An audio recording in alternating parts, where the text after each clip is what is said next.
अपनी कई समस्याओं के लिए कई बार हम स्वयं जिम्मेदार होते हैं। हर समय हर जगह बात करने की आदत कई बार हमें मुसीबत में डाल देती है। कई बार ऐसा भी होता है कि हम सोचते हैं कि अब तो हमने कह दिया, अब ना चाहते हुए भी ये काम करना ही पड़ेगा। अब मुंह से जो बात निकल गई उससे कैसे बदल सकते हैं। खुद की कई बातों में हम खुद ही उलझ के रह जाते हैं। कई बार क्रोध में आकर किसी को ऐसे शब्द कह जाते हैं जिसके लिए बाद में पछताना पड़ता है। आपने तो क्रोध में बोल दिया, पर सामने वाला उन बातों को भूल नहीं पाता। आपको शायद यह एहसास भी नहीं होता कि आपके शब्दों का उसकी दिल पे क्या असर हुआ है। कई बार मुंह से निकले शब्द रिश्तों को भी तोड़ देते हैं। इसलिए शब्द संभाल के बोलिए। शब्द के हाथ न पाव हैं, एक शब्द औषधि करे, एक शब्द करे घाव है। आपका एक शब्द किसी की जिंदगी भर का घाव बन सकता है और आपका एक शब्द किसी के जीने की वजह बन सकता है। आप विचार करें कि आपकी वाणी कैसी है। कई बार लोग कहते हैं कि हम तो सच कह देते हैं, फिर किसी को मिर्ची लगे तो लगे। आप सच कहते ही इसलिए कि किसी को चोट पहुंचे। उसको बात चुभनी चाहिए। जब किसी से काम निकालना हो ना, तब सच नहीं निकलता मुंह से, तब झूठी प्रशंसाएं निकलती हैं। सच अक्सर लोग तभी कहते हैं जब किसी को चोट पहुंचानी हो। यदि आपकी वाणी मधुर नहीं, आपकी वाणी से किसी के दिल को चोट पहुंचती है, किसी का दिल टूट जाता है, तो आपको सच बोलना भी अभी नहीं आया। कटुता को मन से त्याग दो, मीठे वचन कहो, वाणी का स्वर सुधार लो, बस हो गया भजन। यदि आपकी वाणी में मिठास है तो उस वाणी की मिठास में इतना प्रभाव है कि वो आपकी पूरी जिंदगी में मिठास भर सकती है। If you don't have money in your pocket, must have Honey on your tongue. आपके पास धन हो ना हो, पर यदि आपकी वाणी मधुर होगी तो सब आपका सम्मान करेंगे। आप स्वयं भी उसी व्यक्ति का सम्मान करोगे जो मीठा बोलता है। तीखा और कड़वा बोलने वाले व्यक्ति से सब दूर भागते हैं कि कौन सुनेगा इनको। कड़वे और तीखे शब्द किसी से भी नहीं सुने जाते, आप भी नहीं सुन पाएंगे। तो आपके बोले कड़वे शब्द कोई और कैसे सुन सकता है। खुदा को भी सख्ती पसंद नहीं थी बयान में, इसीलिए तो हड्डी नहीं दी जुबान में। तो क्या बोलना है, कैसे बोलना है, कहां बोलना है, कितना बोलना है, यदि हमें इन सब बातों की समझ हो जाए तो जिंदगी की सारी उलझनों से हम दूर हो जाएं। एक बार राजा भोज अपनी रानी के महल में गए। उनकी रानी अपनी सखियों के साथ बैठ के बातें कर रही थी। तभी राजा वहां आ गए और रानी से कुछ कहने लगे। तो रानी बोली, आओ मूर्ख। यह सुन के राजा को बहुत बुरा लगा कि रानी ने मुझे मूर्ख क्यों कहा। राजा उस समय तो वहां से चला गया और अपनी सभा में आके बैठ गया। वहां जो भी आता राजा उससे कहता, आओ मूर्ख। सबको लगा कि आज राजा को क्या हो गया है, क्यों सबको मूर्ख बोल रहे हैं, पर कोई भी राजा के डर से कुछ कह नहीं पाया। फिर उनकी सभा में कालिदास जी आए, जो भारत में संस्कृत के महान कवि भी माने जाते हैं। राजा ने उन्हें भी कहा कि आओ मूर्ख। तो कालिदास जी ने उनसे कहा, जो खाते हुए चलता है, जो बातें करते करते हंसता है, जो बीती बातों का शौक करता है और जो अपने किए गए काम का अभिमान करता है और जो दो व्यक्तियों के बीच आके बोलता है, इन पांचों को मूर्ख कहा जाता है। और मैंने इन पांचों बातों में से ऐसी कोई क्रिया नहीं की, ऐसी कोई हरकत नहीं की, आप मुझे मूर्ख क्यों कहते हो। तब राजा को समझ में आया कि रानी ने मुझे मूर्ख इसलिए कहा क्योंकि वो अपनी सखियों से बातें कर रही थी और मैं बीच में बोला। तो कहां बोलना है, कब बोलना है, कैसे बोलना है, कितना बोलना है, यदि हमको इस चीज की समझ नहीं होगी तो हमारे बोलने से हमेशा कोई ना कोई उलझन खड़ी हो जाएगी। आप कभी विचार करना, जितना भी आप बोलते हैं, क्या आपको उतनी बातें करने की जरूरत है। कभी ध्यान देना, जितना भी आप सारे दिन में बोलते हैं, यदि आप उसका 90% ना भी बोले तो भी आपका काम चल जाएगा। जो इंसान बहुत ज्यादा बोलता है, सब उससे दूर भागते हैं कि इसके पास बैठे तो उसकी बातें सुननी पड़ेगी, तो उतना ही बोलें जितना जरूरी हो। उतना बोलें जितना लोग आपको सुनना चाहें। मौन में बड़ी ताकत है। यदि कोई मूर्ख व्यक्ति मौन करके बैठ जाए तो वो भी लोगों को विद्वान सा लगता है। ज्यादा बोलने वाले लोग अक्सर उलझनों में फंस जाते हैं। आप कभी एक प्रयोग करके देखना, कहीं चार लोग आपस में बातें कर रहे हो, वहां आप खड़े होकर सिर्फ उनकी बातों को सुनना, पर खुद कुछ मत बोलना। थोड़ी देर में आपको लगेगा कि कितनी फालतू बातें कर रहे हैं ये लोग, कोई मतलब नहीं इन बातों का। पर जब आप खुद भी उनके साथ बातों में लग जाते हो तब आपको पता भी नहीं चलता कि आप स्वयं भी व्यर्थ की बातें कर रहे हो। हमारी जिंदगी के कितने झगड़े दूर हो जाएं अगर हम ये सीख जाएं कि कब चुप रहना है और कब बोलना है। हर जगह चुप रहना भी अच्छा नहीं, हर जगह बोलना भी अच्छा नहीं। हमने देखा है लोगों को कि किसी की कही बातों को कई बार वो जीवन भर नहीं भुला पाते, हृदय में बैठ जाते हैं शब्द। किसी के प्रिय वचनों को लोग हृदय में बिठा लेते हैं, कई बार किसी की कही कड़वी बातों को भी लोग हृदय से निकाल नहीं पाते। आपको आपके जीवन में कौन सा स्थान मिलेगा वो आपके बोलने पे निर्भर करता है कि आप कैसे बोलते हैं। आपके बोलने पे निर्भर करता है कि आपको सम्मानजनक जीवन मिलेगा या आपको अपमान मिलेगा।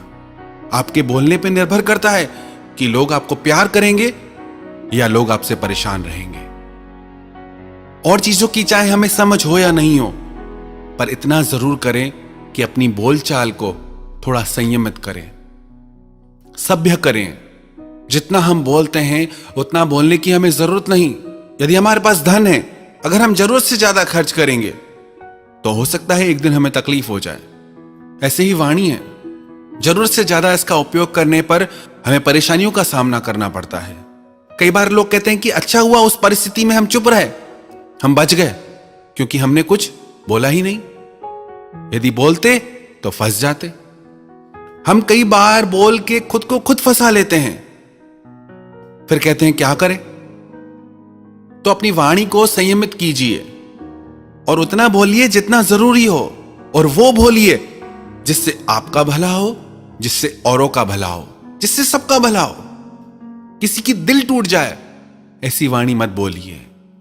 हां, सच बोलिए, सच बोलना भी चाहिए, पर अपनी सच्चाई में थोड़ी मधुरता भी लाइए।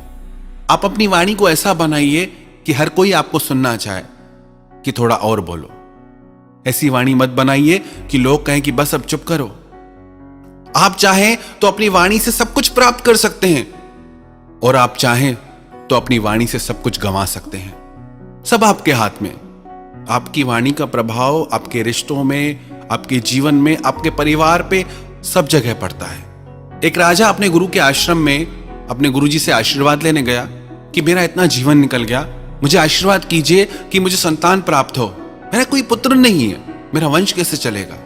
तो उसके गुरु ने कहा कि तेरे प्रारब्ध में नहीं है, तुझे पुत्र नहीं होगा। राजा रोता रोता बाहर आया तो शिष्य ने पूछा क्या बात है। तो राजा ने बोला मेरा कोई पुत्र नहीं है, मैंने गुरुजी से कहा कि मुझे पुत्र चाहिए। तो गुरुजी बोले तेरे प्रारब्ध में संतान है ही नहीं। वो गुरु समर्थ थे तो शिष्य भी समर्थ था। गुरु के सानिध्य में रह के उसे भी शक्तियां प्राप्त हो गई। वो बोला कोई बात नहीं, गुरुजी आपको संतान नहीं दे रहे, मैं दे सकता हूं। राजा तो जिससे प्रसन्न हो गया बहुत। राजा बोला आप जो कहोगे मैं दूंगा, पर मुझे संतान चाहिए। तो गुरुजी के शिष्य ने उसे कहा कि मैं तुम्हें आशीर्वाद देता हूं, वरदान देता हूं कि तुम्हें पुत्र जरूर होगा। फिर वो शिष्य अहंकार में भर के अपने गुरुजी के पास आया और कहने लगा कि आपने तो राजा को संतान नहीं दी, पर मैंने दे दी। गुरुजी बोले बेटा तू समझा ही नहीं, उसके भाग्य में संतान है ही नहीं। अब तूने आशीर्वाद दिया है, वरदान दिया है, तो तुझे ही इसका पुत्र बनना पड़ेगा, क्योंकि उसके भाग्य में तो है ही नहीं। और तेरा वचन असत्य नहीं हो सकता, क्योंकि तूने मुझसे शिक्षा ली है, तो तेरा जल्दी ही यह शरीर छूटेगा और तू उसका बेटा बनेगा। जब शिष्य ने यह बात सुनी तो रोने लगा कि ये मैंने क्या कर दिया। फिर गुरुजी के चरणों में गिर के माफी मांगने लगा कि अब क्या उपाय है। गुरुजी बोले अब तूने बोल दिया है तो ये होके ही रहेगा, पर जब तक तू कुछ बोलेगा नहीं तब तक तू जीवित रहेगा। जैसे ही तू कुछ बोलेगा तू वापस उस देह से मुक्त हो जाएगा, तेरे को मोक्ष मिलेगा। और कुछ दिन में ऐसा ही हुआ, शिष्य का शरीर छूटा और राजा को पुत्र की प्राप्ति हुई। राजा बहुत प्रसन्न था, पुत्र धीरे धीरे बड़ा होने लगा, युवा होने लगा, पर वो कुछ बोलता ही नहीं था, चुप चुप रहता था। राजा को बड़ी चिंता हुई। उसने देश विदेश के वैद्यों को, हकीमों को दिखाया, पर उसकी आवाज न निकले। राजा ने बोला, जो भी मेरे पुत्र को बुलवा देगा, उसकी वाणी को जागृत कर देगा, उसको मैं अपना आधा राज्य दे दूंगा। धीरे धीरे पुत्र युवा हो गया।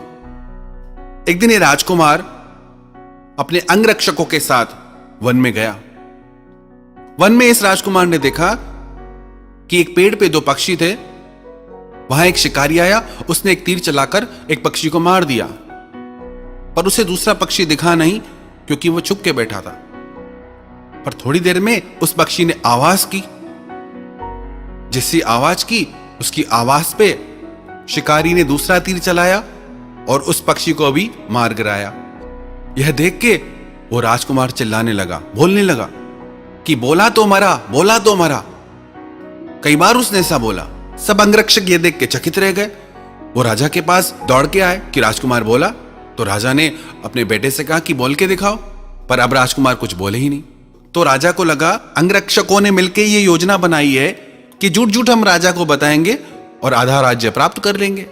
राजा ने कहा कि आप लोगों ने झूठ बोला, इसीलिए आप सब लोगों को मैं फांसी पे चढ़ाऊंगा।